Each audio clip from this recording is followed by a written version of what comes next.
اس کا یہ مطلب ہے. اچھا اولئک مما کسبوا واللہ سے پڑھ چکے ہیں, وذکر اللہ یہ بھی پڑھ چکے ہیں, فمن تعجل یہ بھی ہو گیا ہے,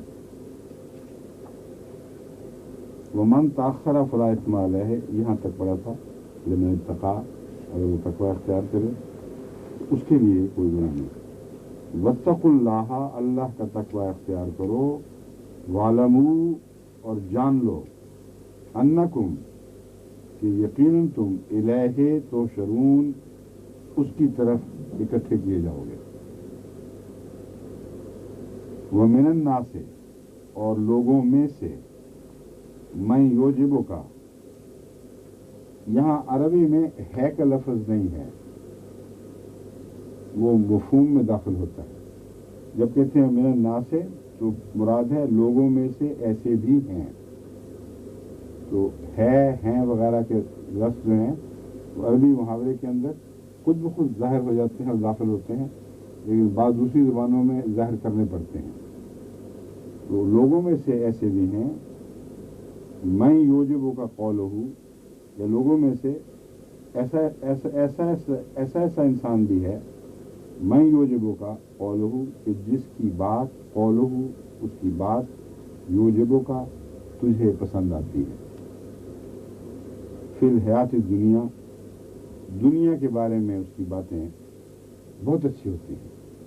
دنیاوی مضمون میں بڑی بڑی شیخیاں مارتا اور بڑے بڑے سجا کے مضمون بیان کرتا ہے. وَيُشْهِدُ اللَّهَ عَلَى مَا فِي قَلْبِهِ اور ساتھ ساتھ قسمیں بھی کھاتا جاتا ہے کہ جو میرے دل میں ہے بس وہی بات, وہ سچی بات کر رہا ہوں, گواہ بناتا جاتا ہے اللہ کو. وہ ہوا الد الخصام, اور حقیقت یہ ہے کہ ایسا شخص سخت جھگڑالو ہوتا ہے, باتیں بہت بناتا ہے لیکن دنیا کی باتیں ہیں صرف, اس سے پہچانا گیا ہے. وہ شخص جو شخص خوب باتیں بناتا ہو اس سے متاثر نہ ہو اگر وہ محض دنیا داری کی باتیں کرنے والا ہے, کیونکہ ایسے شخص میں تقویٰ نہیں ہوتا. اور جب پھر وہ اس کا اختلاف پیدا ہو تو اسی فن کو پھر وہ جھگڑے کی صورت میں استعمال کرتا ہے.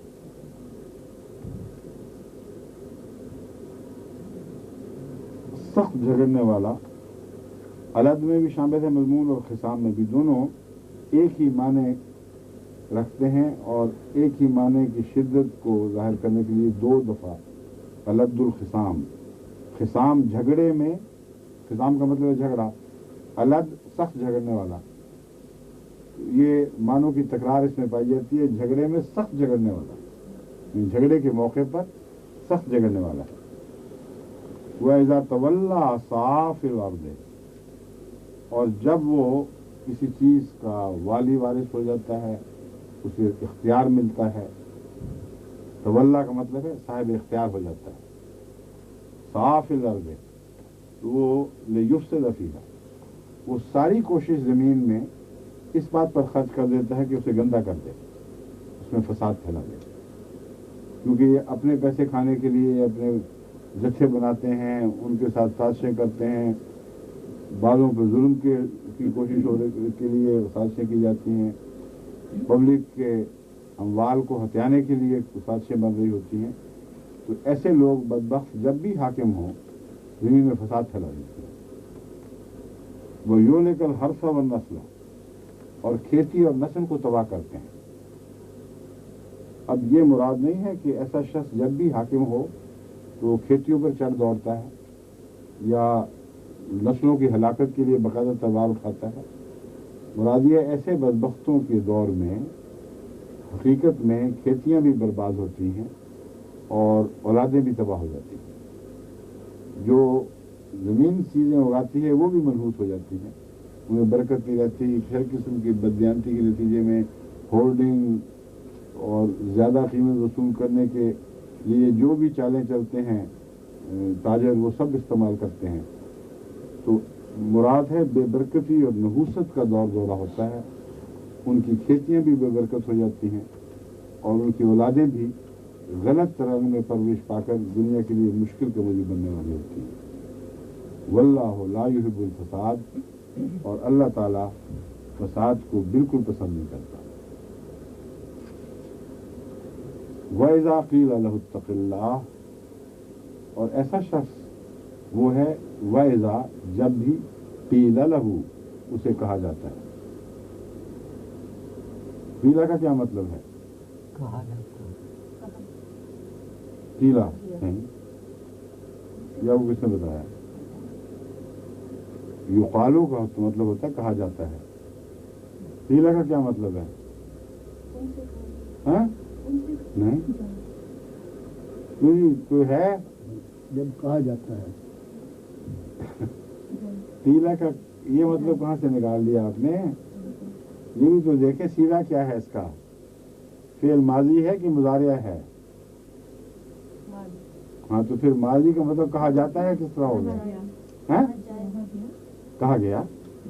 مگر اذا لفظ میں آپ کو پہلے بتا چکا ہوں بار بار، جب اذا آ جائے ماضی پر، ماضی پر، تو اسے مضارع بنا دیتا ہے. جب لم مضارع پہ آ جائے تو اسے ماضی بنا دیتا ہے. تو اذ قیلا کا مطلب ہے جب کہا گیا، اذا قیلا کا مطلب ہے جب کہا جاتا ہے. تو قیلا کا لفظ اگرچہ ماضی ہے، صیغہ ماضی کا ہے، مگر لفظ اذا نے اسے مستقبل کے معنی دے دیے. بس یہ ترجمہ ہوا، یا مضارع کے معنی دے دیے. اذا قیل لہم، جب بھی ان سے کہا جاتا ہے.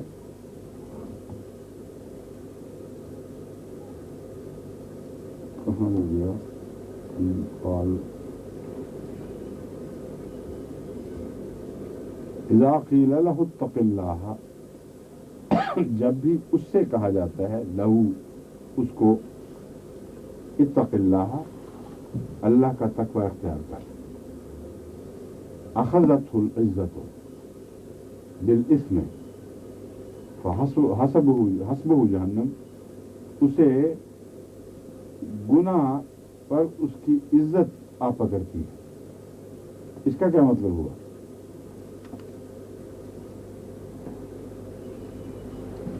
اخذته العزت بالاسم،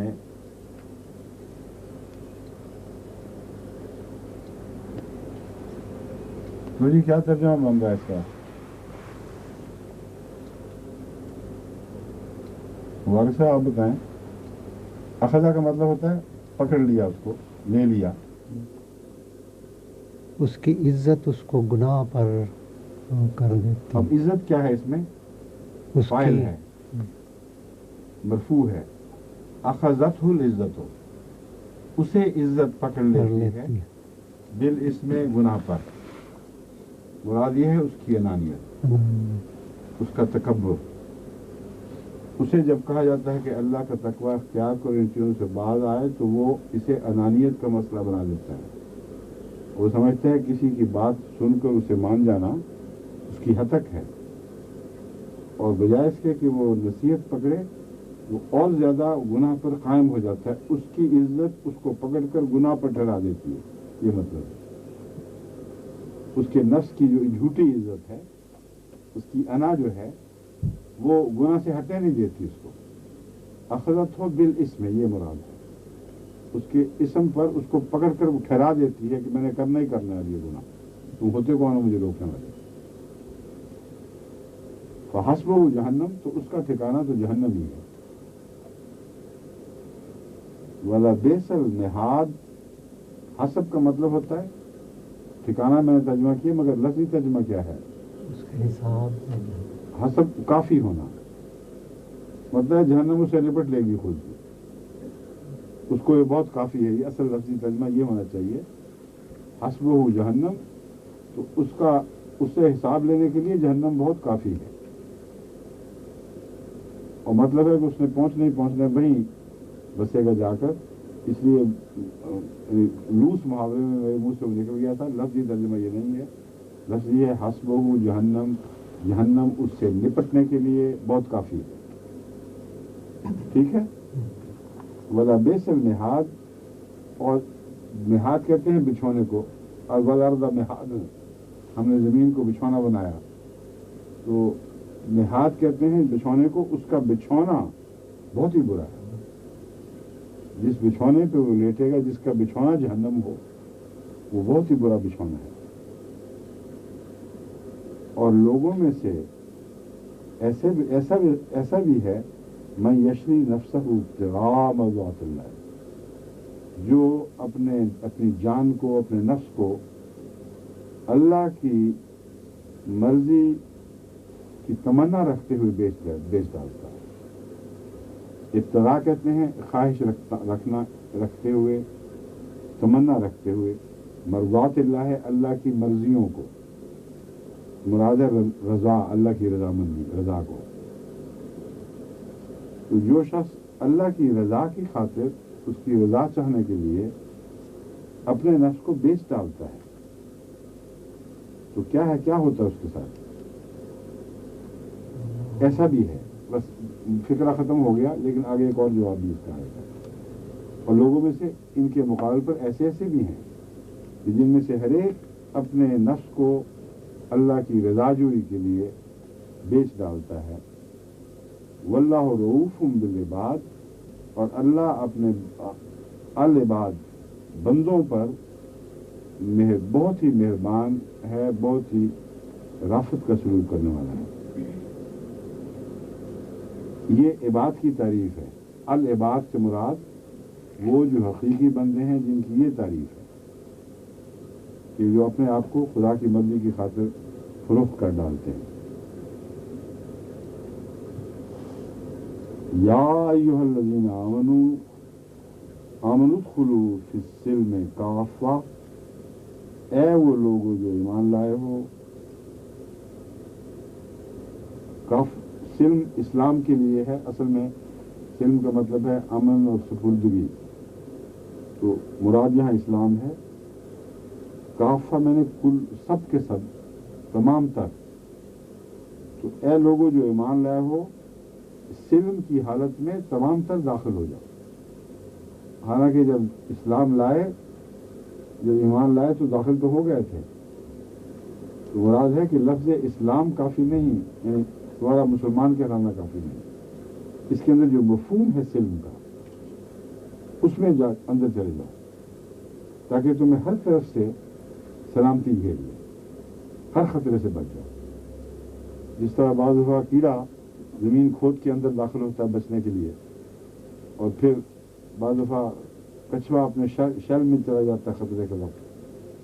تو یہ منظر ہے کہ تم اسلام لانے کے باوجود اگر کچھ باہر رہتے ہو اس کے مفہوم سے، تو جہاں جہاں باہر ہو وہاں خطرہ ہے، تو پورے سمٹ کے اس کے اندر گھس کر چاروں طرف اپنے اسلام کر لو۔ وَلَا تَتَّبِعُوا خُطُوَاتِ الشَّيْطَانِ، اور شیطان کے قدموں کی پیروی نہ کرو، یا اس کے نقش قدم پر نہ چلو۔